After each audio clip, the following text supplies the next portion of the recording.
अस्सलाम वालेकुम। ये प्यारा सा नन्ना मुन्ना सा बकरी का बच्चा बकरी फार्मर्स के मुस्तकबिल का फैसला करता है कि ये फार्म चलेगा या बंद होगा। लेकिन बदकिस्मती से हमारे पंजाब में ख़ास तौर पे जो इनका सर्वाइवल रेशो है, यानी इन बच्चों को बचाने का रेशो जो है तकरीबन 50% है। 40 से 50% बच्चे या तो पैदाइश के वक्त उनकी अमवात वाक़ हो जाती हैं या पहले महीने में वो एक्सपायर हो जाते हैं। तो इनको बचाना जो है वो एक साइंस है। आज के प्रोग्राम में हम आपको यही बताएंगे कि इन बच्चों को कैसे बचाना है। और हमारे साथ जो माहिर हैं स्मॉल रूमिनेंट्स के यानी भेड़ बकरियों के माहिर हैं, डॉक्टर इजहार साहब, वो मौजूद हैं। उनसे पूछेंगे कि ये जानवर जो है किस तरह बेहतर ग्रोथ कर सकता है और किस तरह इनके बच्चों को बचाया जा सकता है। डॉक्टर साहब कैसे हैं आप? जी अल्हम्दुलिल्लाह, अल्लाह आप पाक। माशाल्लाह माहिर हैं, ये आपने ट्रेन किए हुए जानवर, ये देखें किस तरह ह्यूमन फ्रेंडली है। जी जी। ये बताएं कि आपके पास इस फार्म पे इनका क्या आ रहा है अमवात का रेशो? हमारे पास अल्हम्दुलिल्लाह अभी तक इनकी मोर्टेलिटी रेशो जो है वो 5% से ज़्यादा नहीं है।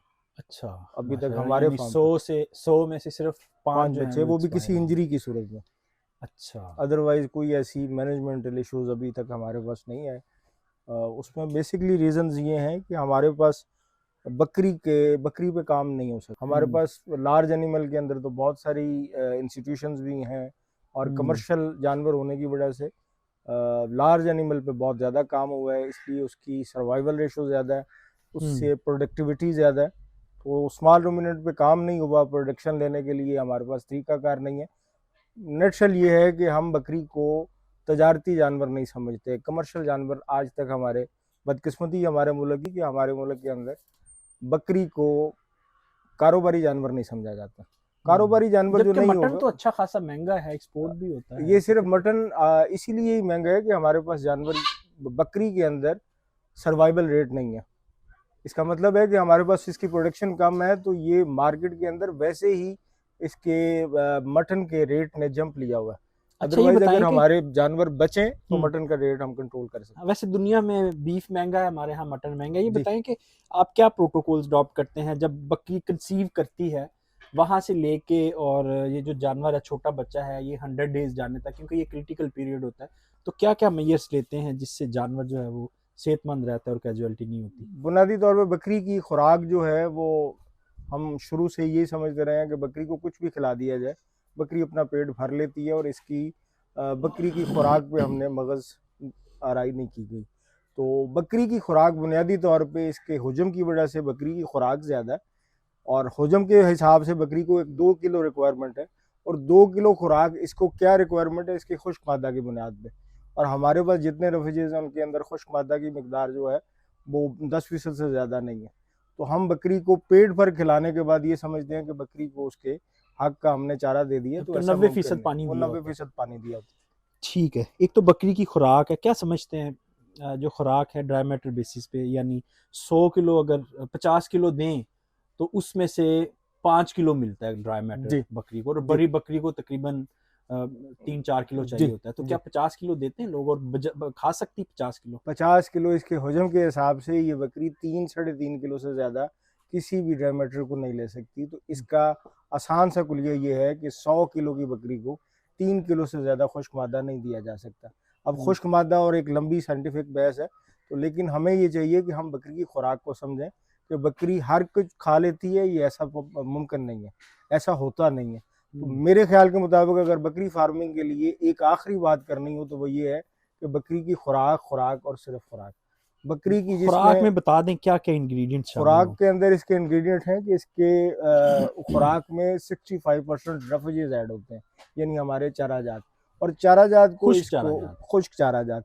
अब इसको खुश्क चारा जात खिलाने की ज़रूरत इसलिए पेश आती है कि इस जानवर के पास इसकी बॉडी कैपेसिटी कम है, लेकिन इसकी ज़रूरत बड़ी गाय से ज़्यादा है, और इसको इंस्टेंट एनर्जी चाहिए। यानी हमें जो रोड्स ग्रास की है वो इनको जी देनी जी। चाहिए, अल्फा अल्फा की है देनी चाहिए। हर बारीक ताने वाली जो फसल है वो इसकी खुराक है, हाँ, और यानी उसी उसको की ही खुश्क बनती है। करके, उसको खुश उसका करके जो, दिया जाए, हाँ, उसका जो मॉइस्चर लेवल है वो 10-12% आ जाए। 10-12% पे इसको खुश किया जाता अच्छा, ये ठीक है। ये बताएं कि उस खुश्क मवाद में कितने परसेंट प्रोटीन हो, कितनी एनर्जी हो, और बाकी एक जो बकरी को पैरामीटर्स नॉर्मली हैं? मेंटेनेंस के लिए 14 से 15% प्रोटीन चाहिए होती है, और इसको प्रोटीन से ज़्यादा एनर्जी सोर्स की ज़रूरत होती है। क्योंकि बकरी अगर आपने बहुत ज़्यादा मोटी और फरबा करनी हो तो 1 से 2% अगर प्रोटीन को भी बढ़ा दिया जाए तो ये बहुत अच्छा जो है वो डाइजेस्ट कर सकती है और बहुत अच्छा परफॉर्म करती है। लेकिन इसको ज़्यादा एनर्जी की हमेशा ज़रूरत होती है, लास्ट ट्राइमेस्टर के अंदर भी और इनिशियल ट्राइमेस्टर के अंदर भी। तो बकरी की खुराक में प्रोटीन से ज़्यादा एनर्जी सोर्सेज की अहमियत है, जिसमें हम मोलेसिस को इस्तेमाल कर रहे होते हैं, कॉर्न्स को ज़्यादा इस्तेमाल कर रहे होते हैं, और इसके जितने जो ड्राई रेफ्रिजरेज हैं उनके अंदर भी कोशिश ये की जाती है कि इसके फाइबर और इसके फास्फोर्स को देखते हुए हमेशा तौर पे इसकी प्रोटीन को भी बैलेंस रखा जाए, और इसकी एनर्जी जो है वो हमेशा एनर्जी रिक्वायरमेंट को फुलफिल करते हुए कोई हम राशन ऐसा डिज़ाइन है करते हैं। किसी चीज़ का कि जो इसकी एनर्जी, प्रोटीन और ड्राई मैटर तीनों की ज़रूरत जो है वो पूरी कर दे? अच्छा, उसमें ये है कि इसका लूसन के अंदर ये अल्फा जो है, अल्फा के अंदर जो है वो कैल्शियम की तादाद ज़्यादा है, फास्फोरस की तादाद कम है, तो उसको हम जो है सब्सिडाइज करने के लिए, उसको एडजस्ट करने के लिए साथ में हम रूट ग्रास ही इस्तेमाल कर रहे होते हैं। उसके बाद फसल की बाकियात जिस तरह पीनट है वो इस्तेमाल कर रहे होते हैं, और मूंग है वो इस्तेमाल कर रहे होते हैं। तो ये काफ़ी सारी चीज़ें जो हैं एक रेसिपी की सूरत में तूड़ी जो जानवरों को दी, किसान डालते हैं, तवा वगैरह करते हैं चोकर डाल के, क्या वो दुरुस्त उस है? सवाए पेट भरने की और उसमें कोई चीज़ नहीं है। वो जानवर का बड़ा गर्क इस सेंस में करती है कि जानवर खुराक का कीमती हिस्सा उस खुराक को हजम करने में लगा रहा होता है। तो वो जितनी दूसरे इंग्रेडिएंट से खुराक ले रहा होता है, सिर्फ व्हीट हस्क को हजम करने के अंदर उतनी एनर्जी जो है वो जानवर के अंदर एक चलती हुई जो जंग है वो आफ्टर ऑल जानवर को कमज़ोर करती है। और कमज़ोरी के अंदर जानवरों के अंदर अबॉर्शंस की तादाद बहुत ज़्यादा हो जाती है, और जैसे ही जानवर डिलीवर करते हैं तो उनके नीचे, माओं के नीचे बच्चों के लिए दूध नाकाफ़ी होता है। और नाकाफ़ी दूध कोई ऐसा रिप्लेसर आज तक मुझे नहीं नज़र आया जो माँ के दूध का मुतबादिल कहीं से ख़रीद के बच्चे को दिया जाए। ये जो आपको बच्चे नज़र आ रहे हैं ये सिर्फ माँ के वो पहले दूध की वजह से बड़े एक्टिव और हेल्दी और इस तरीके से आपको नज़र आ रहे होंगे। ये वही पहले दूध है जो माओं के नीचे 4 महीने तक पैदा होते रहे, और आखिरी महीने जैसे ही बच्चे डिलीवर हुए माओं के नीचे इनफ दूध था, और उसके बाद जिस वक्त पीक प्रोडक्शन थी उस वक्त बकरियों ने दूध तो कम किया लेकिन बच्चे स्टेबल हो गए। और 1 2 4 दिन तो बच्चे स्टेबल जो है वो कमजोरी बर्दाश्त कर सकते हैं, लेकिन जैसे ही बच्चे ने बाहर आके माँ के नीचे से दूध लेने की कोशिश की और माँ के नीचे कुछ भी नहीं होगा तो वो बच्चे बीमार होकर मरना शुरू चलें, हो ये जाते तो मदर केयर की बात आ गई और उसकी फीडिंग की बात जी। आ गई। अब आ जाते हैं कि कंसीव हो गया बच्चा और डिलीवर कर दिया बकरी, इनको हम उसके एक बाद स्पेशल प्रोटोकॉल दे रहे होते हैं, 3.5 महीने के बाद एक ईटीवी का शॉट देते हैं बच्चे के अंदर। बकरी के बच्चे के अंदर सबसे डेडलीस्ट डिजीज जो है वो ईटीवी की है, यानी आंतड़ियों का एक जहर। आंतड़ियों का जहर। आंतड़ियों के जहर की वजह से बच्चे को डायरिया, और डायरिया के बाद बैक्टीरियल कॉक्सी, और फिर साइंटिफिकली और बीमारियां कॉज करती हैं, और ये प्रोटोजोवल बीमारियां। और जैसे ही वो यानी जब बीमारियां कंसीव हुआ है उसके 3 माह बाद हमने ईटीवी का डोज देना है पेरेंटल मदर को, इम्यूनिटी के लिए, पेरेंटल इम्यूनिटी के और लिए कि वो आगे बच्चों के इसमें अंदर कन्वर्ट वो होगा। बच्चों में कन्वर्ट हो जाएगा। और ये बच्चों को हम शॉट देते हैं 2 महीने के बाद, और बहुत ज़्यादा देख लें कि अगर हमारे अंदर आउटब्रेक बहुत ज़्यादा आ रहे हैं तो 1 से 1.5 महीने के बाद शॉट दिया जा सकता है। लेकिन चूंकि हम पेरेंटल इम्यूनिटी पे जानवरों को रख रहे होते हैं और हमें 1.5 से अच्छा, 2 हमारे महीने के बाद, फार्मर्स को तो पता ही नहीं होता कि कब कंसीव किया बकरी ने, कब बच्चा देना है, तो वो कैसे काउंट करेंगे कि ये 3 माह हो गए हैं? अच्छा, उसके अंदर यही है कि हर बंदे को ये पता लगता है कि मेरी बकरी जो है वो बच्चा पैदा करने वाली है, तो अब आखिरी महीने के अंदर भी ईटीवी का शॉट दे सकते हैं। और हमारे पास यही है कि जानवर को पेट के कीड़ों की दवाई, जी हामला है तो नहीं दी जा सकती, तो ऐसी कोई दवाई नहीं है जो पेट के कीड़ों की दवाई जो आखिरी महीने में नहीं दी जा सकती। सिर्फ एल्बेंडाजोल के मुतालिक ये कहा जाता है कि वो फर्स्ट मंथ प्रेगनेंसी यानी फर्स्ट ट्राइमेस्टर के अंदर नहीं दी जा सकती, तो उससे अवॉइड करना चाहिए। आखिरी महीने तक अगर आपके जानवर को पेट के कीड़ों की दवाई की ज़रूरत है, या आखिरी महीने में इवन आपके जानवरों को लाजमी तौर पे ईटीवी के एक शॉट की ज़रूरत है, ताकि आपके बच्चों को पहले 1 महीने के अंदर डायरिया यानी के इश्यूज रूटीन ना की वैक्सीनेशन जो है वो हम करवा सकते हैं जी प्रेगनेंसी में भी, जी कोई प्रॉब्लम हम नहीं है। नॉर्मली साल के अंदर 3 वैक्सीन जो हैं वो कोर वैक्सीन कर रहे होते हैं। साल में 1 दफ़ा हम पीपीआर की वैक्सीन देते हैं, साल में 2 दफ़ा हर 6 महीने बाद सीसीपी की वैक्सीन देते हैं, और साल में हर 4 महीने बाद 3 दफ़ा हम ईटीवी की वैक्सीन दे रहे होते हैं। तो सरकारी तौर पे जो ईटीवी की वैक्सीन आ रही होती हैं उनकी ज़्यादातर जो लाइफ होती है वो 3 से 4 महीने होती है। तो हम सेफ साइड हर 4 महीने के बाद सरकारी वैक्सीन ईटीवी और किसी अच्छी अच्छा, कंपनी से पीपीआर की भी रिकमेंड की जाती है कि ट्वाइस अ ईयर? नहीं, पीपीआर का सिंगल शॉट काफ़ी होता है। और बाज़ औक़ात बहुत अच्छी वैक्सीन जो हैं उसके मुतालिक लिटरेचर के अंदर ये पढ़ा गया है कि वंस अ लाइफ सिर्फ आप जिंदगी में एक दफा भी अगर पीपीआर की वैक्सीन किसी जानवर को लगा देते हैं तो वो एनफ होती है। लेकिन वो अच्छा सोर्स अगर कोई मिल जाए, अगर अच्छा सोर्स मिल जाए, बेसिकली तौर पे डिजीज कभी भी आपके फार्म के अंदर से नहीं फूटती, डिजीज हमेशा बाहर से आती है। और अगर आपके पास क्वारंटाइन करने के लिए अलग जगह बनी हुई है और बहुत पूरे प्रोटोकॉल क्वारंटाइन करने के जानवरों को अगर आप फॉलो करें तो मेरे ख्याल के मुताबिक डिजीज कोई आपके अच्छा फार्म के एक अंदर और नहीं चीज फूटती। देखी गई है कि जो हमारे फार्मर हजरात हैं वो क्वारंटीन और जो मेन शेड है वो साथ साथ बनाया होता है, नहीं, तो क्वारंटाइन का कितना कितना फासला रिकमेंडेड है, कितने फीट? कम से कम आपके क्वारंटाइन से आपके जो मेन हाउसिंग है उसका कम से कम 200 फुट तक फासला होना चाहिए, 200 फुट दूर होना चाहिए और हमेशा हवा के रुख पे नहीं होना चाहिए। यानी आपके एक फार्म जिस पे आपका क्वारंटीन है और आपके दूसरे फार्म जहाँ पे आपने दूसरे बड़े सेहतमंद जानवर रखे हुए हैं वहाँ से कम 200 फुट इस डायरेक्शन में फार्म को होना चाहिए कि हवा गुजर के ना जाए। ये स्मॉल रूमिनेंट्स के लिए या लार्ज ये दोनों के दोनों लिए? के लिए है और दुनिया के हर जानवर के लिए यही कानून होता है कि क्वारंटीन किया जाए और हमेशा नए जानवर को दूसरे जानवर से यानी सेहतमंद जानवरों से 15 से 20 दिन अलग किया जाए, उसके अंदर सारी उसकी वैक्सीन और प्रोटोकॉल पूरे किए जाए और जिस वक्त ये इंश्योर हो जाए कि वो जानवर 100% ठीक है तो उसको दूसरे हर्ड के अंदर छोड़ा जाए। डॉक्टर साहब वापस आते हैं, डिलीवरी के वक्त के जो प्रोटोकॉल्स हैं इस बच्चे के, बकरी के बच्चे की, वो क्या क्या? कोई एक्स्ट्रा प्रोटोकॉल नहीं है डिलीवरी के वक्त के, कोई प्रोटोकॉल मैं नहीं समझता कि कोई होता है। जिस वक्त नेवल बकरी कॉर्ड की बड़ी इसकी हिफाजत करनी होती है, नहीं, तो वो कुछ भी नहीं होता। हमें आज तक कोई चीज़ ऐसी इक्का दुक्का चांसेस के अंदर अगर खुदा ना खास्ता किसी इंजरी की सूरत में दुष्टोकिया के केस आ जाएं कि बच्चा जो है वो उसकी सिमत गलत हो गई है, उलट गया बच्चा और वो अपने पैसेज पे नहीं है, अपने ट्रैक के अंदर नहीं है, तो बकरियों को जो है वो हेल्प की ज़रूरत होती है। अदरवाइज़ इनको लेबर के अंदर किसी चीज़ की ज़रूरत नहीं होती बशर्ते के जानवरों पे मेहनत की जाए। और मेहनत करने का तरीकाकार ये होता है कि आपने बकरी बकरे से अलग कर ली तो उसका मतलब है कि वो अगले फेज में चली गई और उसकी खुराक शुरू कर दी गई। उसकी खुराक को आप ग्रेजुअली हर 8 दिन बाद बढ़ाते चले जाएंगे और एक बकरी जो सिर्फ एक पाव दाना मेंटेनेंस के लिए खा रही होगी वही बकरी बच्चा पैदा करने से 10 दिन पहले 1 किलो दाना खा रही होगी। तो आपने ग्रेजुअली अपने ग्रेन्स को बढ़ाना है, ग्रेजुअली आखिरी ट्राइमेस्टर के अंदर आपने अपनी एनर्जी को सेट करना है। अब किसी भी जानवर को अगर मैं इसको आज मोलेसिस दे दूं और इसकी एनर्जी को बढ़ाने की आर्टिफिशियली कोशिश करूं, ये मेरी बकरी जो है वो 3rd ट्राइमेस्टर के अंदर है तो ये अभी से अपना ऑर्डर बनाना शुरू हो गई है, तो मैं अगर आज ही चाहूँ कि ये मेरी बकरी जो है ये आज ही एनर्जी की इंटेक उतनी करे तो ये डायरिया में चली जाएगी। तो मुझे इसे बचाने के लिए हर महीने को हर 8 दिन के बाद मुझे इसकी एनर्जी को एनहांस करना पड़ेगा तो ये जाके उस लेवल पे पहुंचेगी जिस लेवल पे मुझे ये आखिरी 30 दिनों में चाहिए।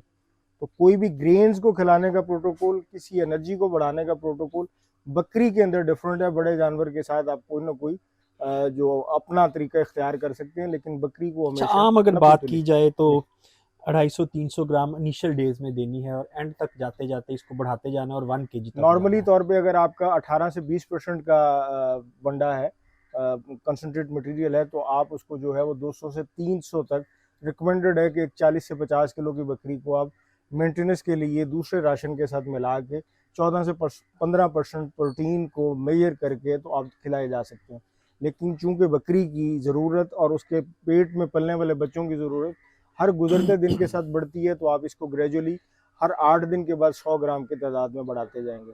लेकिन उस 100 ग्राम को भी साथ आप रफेजेस भी, कंसंट्रेट के साथ रफेजेस भी इंक्रीज करेंगे। कंसंट्रेट के साथ रफेजेस, क्योंकि हम पहले महीने जो राशन दे रहे होते हैं उसके अंदर 80% रफेजेस होते हैं और 20% सिर्फ वंडा मटेरियल होता है। इसी तरीके से हम अपने रफेजेस को 50% पे ले आते हैं, आखिरी महीने के अंदर वंडा इंग्रेडिएंट्स को भी 50% पे। कुछ वाकयात ऐसे होते हैं कि हमें हमारे जानवरों के लिए दूध की ज़्यादा पैदावार के लिए या उस लास्ट लैक्टेशन के अंदर बहुत अच्छे दूध की पैदावार की सूरत में कुछ बकरियों को 60% राशन पे यानी वंडा मटेरियल पे और 40% कॉन्सेंट्रेट पे लेके आना होता है। लेकिन ये तमाम तर कैलकुलेशन जो है वो ड्राई बेसिस पे होती है। बिल्कुल ऐसे तो हम पहले ड्राई बेसिस को निकालेंगे और फिर ये भी पॉसिबल है ड्राई मैटर में 20% आपके प्रोटीन हो तो बाकी फिर जो आपने दाना देना है वो हिसाब से कम हो, वो इस हिसाब से कम। अच्छा डॉक्टर साहब फर्स्ट आपने बताया है कि 3rd मंथ में आप इसको ईटीवी का एक शॉट दे सकते हैं, शॉट दे सकते हैं। उसके अलावा इसकी क्या वैक्सीनेशन है, किस एज में कौन सी जरूरी वैक्सीनेशन है? पहले पीपीआर कब करनी है, ईटीवी पहले 2 महीने बाद अब हम हमारे पास प्रोटोकॉल जो ये है कि हम 1 महीने की उम्र के बाद बच्चे को पहले दफ़ा पेट के कीड़ों की दवाई दे देते हैं। पेट के कीड़ों की दवाई के 7 दिन बाद हम ईटीवी का शॉट दे देते हैं। अगर उनकी माओं को नहीं लगा। ऐसे बच्चे, ऐसी बकरियां जो बाहर से परचेज होती हैं, हम उनको बच्चों की एज पे 1 महीने की उम्र पे ईटीवी का शॉट दे देते हैं एहतियाती तौर पे, और 1 महीने यानी 1 महीना 10 दिन पे ईटीवी का शॉट और 1 महीने की उम्र पे पेट के कीड़ों की दवाई दे देते हैं। ये बच्चों का प्रोटोकॉल बता रहा हूँ। अगर पेरेंटल इम्यूनिटी पे उनकी माओं को ईटीवी का शॉट लगा हुआ है तो बच्चों को हम ज़रूरी नहीं समझते कि ईटीवी का शॉट दिया जाए, फिर उनको नॉर्मली बकरियों के साथ 3 महीने की उम्र में पहला ईटीवी का शॉट मिल जाता है पेरेंटल इम्यूनिटी पे। हम अपनी बकरियों को हर 4 महीने के बाद ईटीवी का, हर 6 महीने के बाद सीसीपी का एक शॉट, और साल में एक दफ़ा पीपीआर का शॉट दे रहे हैं। जी ठीक है। अच्छा, जो बच्चा है इसका, उसको पीपीआर के अलावा पीपीआर का जो फर्स्ट डोज है वो आपने कब देना है? पीपीआर का फर्स्ट डोज जो है, अगर शॉट हमारे इन बिटवीन, अगर साल के अंदर जो हमारी दूसरी बकरियों के साथ इनका टाइम आ गया, तो हम समझते हैं कि 3 महीने के बाद, और मेरी प्रैक्टिस भी यही रही है कि 3 महीने के अंदर बच्चे को किसी किस्म की भी वैक्सीन से एक्सपोजर मिल सकता है। कोई ज़रूरत नहीं है कि उसको कोई दूसरी वैक्सीन की जाए। टीवी का शॉट 3 महीने की उम्र में और हर 15 दिन के बाद 3 वैक्सीन पूरी कर दी जाती हैं। पहला शॉट ईटीवी का यानी 3 3 महीने माह बाद हर किस्म की वैक्सीन की जा सकती है, और एक वैक्सीन से दूसरी वैक्सीन के दरमियान इंटरवल टाइम जो है वो 20 दिन मैक्सिमम है। ठीक है डॉक्टर साहब, कितनी देर तक इसने सिर्फ माँ का दूध पीना है? कब इसने काफ स्टार्टर पे आना है? कब इसने सब्ज चारे पे आना है? या पहले 10 दिन की रेफ्रिजरेटर उम्र पे? में हम जानवरों बच्चों अपने बच्चों को रेफ्रिजरेटर का आदी करते हैं कि हमारे बच्चे जो हैं वो पहले 10 दिन के अंदर रेफ्रिजरेटर खाना शुरू हो जाए। रेफ्रिजरेटर जैसे ही ये डाइजेस्ट करना शुरू हो जाते हैं, बच्चा जुगाली करना शुरू हो जाता है मैक्सिमम 21 दिन के बाद। तो मैं समझता हूँ कि हर 21 दिन कोई भी ऐसा बच्चा जो 21 दिन के बाद जुगाली करने के काबिल होता है, बकरी के बच्चे के अंदर खुराक को हजम करने के लिए, यानी दाना को हजम करने के लिए, लेकिन वो दाना जो है वो दलिया या पाउडर की सूरत में होता है, काफ स्टार्टर, वो 21 दिन के बाद हम अपने पास, हमारी जो प्रैक्टिस है, 21 दिन के बाद हम जानवरों को दाना बच्चों को दे रहे होते हैं, और उसके अंदर हमें डाइजेशन के इशूज, जी ग्रीन फॉडर हम नहीं देते। ग्रीन फॉडर हम बड़ी भी समझते हैं कि शायद 6 महीने में एक दफ़ा भी ग्रीन फॉडर आ जाए तो इनके लिए ठीक है। वो सिर्फ और सिर्फ इसलिए है कि इनकी जब इनकी पीएच मेंटेन रहे। अदरवाइज मैं समझता हूँ कि ग्रीन फॉडर बकरी की खुराक नहीं है, उसके अंदर सिर्फ और सिर्फ पानी बेसिकली तो ये ग्रेजिंग वाला जानवर है जी। तो ग्रेजिंग में भी तो ये लेकिन आप ये किसी भी दो ऐसे फार्म्स पे या किसी भी 2 लैंड्स पे जानवरों को छोड़ दें, एक पे खुश्क और एक पे सब्ज हो, तो आप देखेंगे कि कुछ देर बाद ही बकरी जो है वो खुश्क पे चली जाएगी। बकरी खुद बहुत समझदार जानवर है। तो अगर आप देखते हैं कि एक तरफ green lush garden, green lush जो है वो खेत है, फील्ड है, और एक तरफ बिल्कुल खुश्क खेत है, तो आप मुशाहिदा करेंगे कि आपका जानवर जो है वो सब्ज से खुश्क की तरफ खुद ही मुंतकिल हो जाता है। जी बिल्कुल ठीक हो गया। साल में इसकी पोटेंशियल है कि आपको 14 माह में 2 दफ़ा बच्चे दे सकती है बकरी, और बाज़ औक़ात 3-3 बच्चे दे रही होती। इतना बाबरकत काम है, इसके बावजूद लोग इसमें बड़ा बड़ा लॉस करते हैं। बकरी पालनी नहीं आती। अगर किसी को बकरी पालनी है, कोई भी बकरी 14 महीने में 2 दफ़ा बच्चे नहीं दे सकती। जिस बकरी की कदर नहीं की जाती और जिस बकरी को पाला नहीं जाता, कोई भी ऐसी बकरी नहीं है जो हर 14 महीने के बाद 4 बच्चे लेके खड़ी हो, लेकिन उस पर कदर की जाए और उसकी पे मेहनत की जाए तो 14 से, इनका साल जो है वो 14 से 16 महीने का होता है। तो नॉर्मली ये 16 महीने के अंदर 2 दफ़ा बच्चे दे देती है, और बच्चों की तादाद और जानवर की सेहत और आइंदा बनने के सारे प्रोसीजर जो हैं वो फार्मर की मेहनत पे है। तो आप समझते हैं ये प्रॉफिटेबल बिजनेस? ये प्रॉफिटेबल बिजनेस है अगर इसको बाकायदा कारोबारी तौर पे किया जाए। और हमारे पास वो छड़ी पकड़ के आगे बकरियां हाँकने के बाद अगर उसका हिसाब और कैलकुलेशन लगाई जाए कि क्या बचा, तो वही बचता है जो उसने पीछे जो चरवाहे ने फिरा होता है, अदरवाइज उसको कुछ भी नहीं बच रहा होता अगर वो कैलकुलेशन करे। क्योंकि वो कोई चीज़ ग्रेन्स ऑफर नहीं कर रहा होता तो वो उसको अपना एक्सपेंस कंसिडर नहीं कर रहा होता, लेकिन वो अपनी पूरी लाइफ दे रहा होता। तो उस अगर लाइफ की कैलकुलेशन करे तो उसको पता वैसे लगेगा। भी ग्रेजिंग में जब बाहर जाएगा जानवर तो मल्टीपल डिजीजेस लेके आएगा, और आप हर्ड को हेल्दी रख ही नहीं सकते। डिजीजेस के अलावा जानवर का बेसिकली तौर पे लाइफ स्पैन कम हो जाता है। जानवर की ड्राइमेटेड इनटेक और बॉडी कंडीशंस, हमेशा अबतर बॉडी कंडीशंस के वो खबर होती है। किसी भी वक्त वो एक समझ लें कि वो तलवार पे चल रहा होता है, जानवर कभी भी गिर सकता है। तो उसमें ये है कि जिसकी रोजाना मुरम्मत नहीं होनी, जिसकी रोजाना जो है वो कंपनसेट नहीं उसने किसी चीज से होना, तो उसने किसी भी वक्त आपको धोखा दे जाना। कमर्शियल स्केल कहाँ से शुरू होता है? 100, 200, 500? कमर्शियल स्केल मैं समझता हूँ कि कमर्शियल स्केल 100 जानवरों से ज्यादा जानवर जो है वो कमर्शियल जानवर कहलाएंगे। यानी 20, अगर 25, आपने 30 प्रॉफिटेबल बिजनेस करना है तो कम से कम 100 जानवर से। अमूमी तौर पे आपके पास जो है वो 90 के करीब मादा बकरी और 10 के करीब नर जानवर हो तो वो आपका एक कमर्शियल स्केल होगा। उससे नीचे जितने भी हैं वो नॉन कमर्शियल है, क्योंकि उसकी हायरार्की जो है वो नहीं बनती। हायरार्की से मुराद है कि आपके पास जानवर बेचने के लिए नहीं होते। तो अमूमी तौर पे अगर हर 6 महीने के बाद आपके पास जानवर बेचने के लिए हो तो उसी प्रोजेक्ट को हम कमर्शियल कहेंगे। जी डॉक्टर साहब,